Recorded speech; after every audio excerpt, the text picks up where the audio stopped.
얼마 전까지 브루노 페르난데스의 이적설로 한동안 이슈가 많이 됐죠. 알릴날이 제시한 금액이 상당했음에도 맨유와의 의리를 지키기 위해 이적을 거부하며 일단락됐는데 여전히 맨유 팬들 사이에서는 브루노를 팔아도 된다 안 된다로 나뉘고 있습니다. 나이도 이제 30줄에 들어왔기 때문에 몇 년 안에 꺾이는 전성기를 대비해 미래 자원으로 대체해야 하긴 하지만 사실 아직 브루노가 보여주는 퍼포먼스는 역할이 바뀌었어도 여전히 하이 퀄리티를 유지하고 있어서 과연 이만한 선수를 맨유가 꼬라박은 성적으로 데려올 수 있을지는 솔직히 미지수잖아요. 그래서 예전 리버풀의 암흑기 시절 제라드처럼 팀의 상징이 되는 선수를 통해 영입을 하려면 맨유 입장에서는 브루노가 있어야 합니다. 하지만 경기 내적으로 보면 현재 아모림 전술을 따졌을 때 브루노가 맨유에 정말 필요한 존재냐? 여기서 약간의 의문부호가 붙기는 하거든요. 왜 그러냐? 우선 아모림의 이선 선수들이 해야 하는 역할은 여러 가지가 있지만 그 중에서 더미런을 많이 띄워줘야 합니다. 자신이 미끼가 되는 침투 움직임을 가져갔을 때 상대 수비 조직에 균열이 나면 다른 선수가 그 공간으로 혹은 그걸 이용해서 다른 공간으로 침투 움직임을 가져가야 하는데 브루노를 이런 역할로 쓰기에는 솔직히 재능 낭비에 가깝습니다.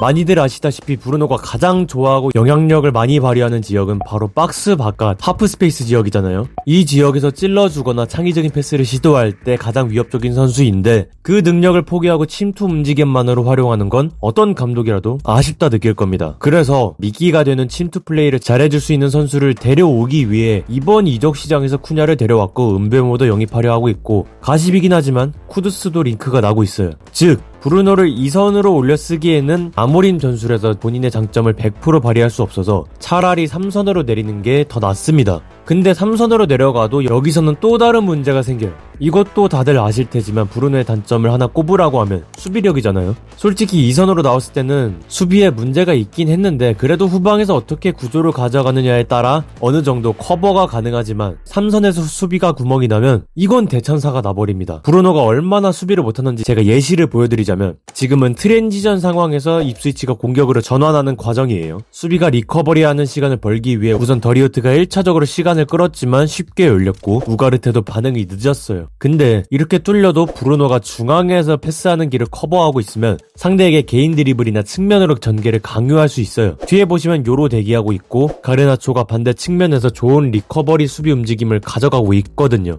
그래서 자리만 지켜주면 되는데 브루노 특유의 수비할 때 버릇인 주변 상황 안 보고 태클 시도하는 거 이 자리에서는 그러면 안 되거든요. 근데 그 버릇이 나옵니다. 첼시전 보실까요? 전방으로 때린 롱킥이 뺏겼고 첼시가 후방에서 빌드업을 시도합니다. 여기서 코릴이 카이세도한테 패스를 하는데 압박 들어가기 다소 늦은 타이밍이지만 브루노는 전방 압박을 때립니다. 근데 타이밍이 늦었다고 해도 전방 압박을 성공하려면 채널링을 시도하면 되는데 브루노가 카이세도 쪽으로 커브를 돌면서 측면으로 패스나 드리블을 유도하면 되는 겁니다. 자신이 비우고 나오는 자리를 커버하며 압박하는 압박의 기본 원칙과 더불어 상대가 넓은 공간으로 나오지 못하게 막았어야 했는데 이런 수비 개념이 없이 무작정 들어가다 보니 상대는 아주 쉽게 탈압박을 해낼 수 있습니다. 이 부분은 제가 아는 분석관님한테도 의견을 여쭤봤는데 거의 비슷한 답변을 해줬어요. 즉 이런 식의 수비를 하다 보니 브루노가 3선으로 나왔을 때 수비 문제가 더 두드러질 수밖에 없습니다. 그렇다고 전방 압박이 아닌 비드블록 상황에서는 그나마 낫냐? 그것도 아니에요. 지금 상황에서는 1차적으로 밀어내는 수비가 좋았고 마운트도 비어있는 중앙을 잘 막았어요.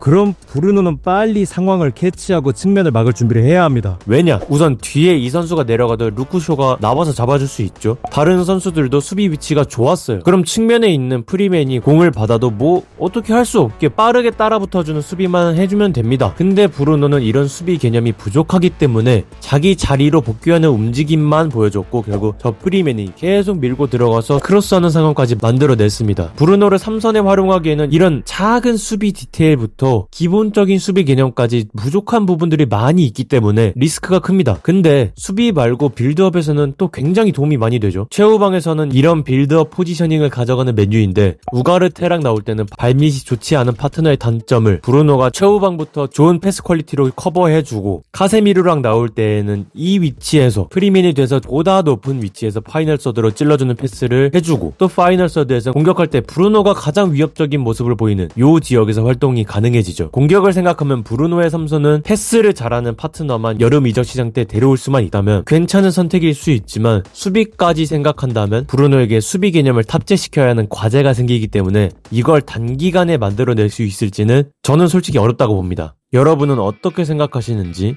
댓글로 많이 적어주시고요. 오늘은 여기까지 PBSL이었습니다.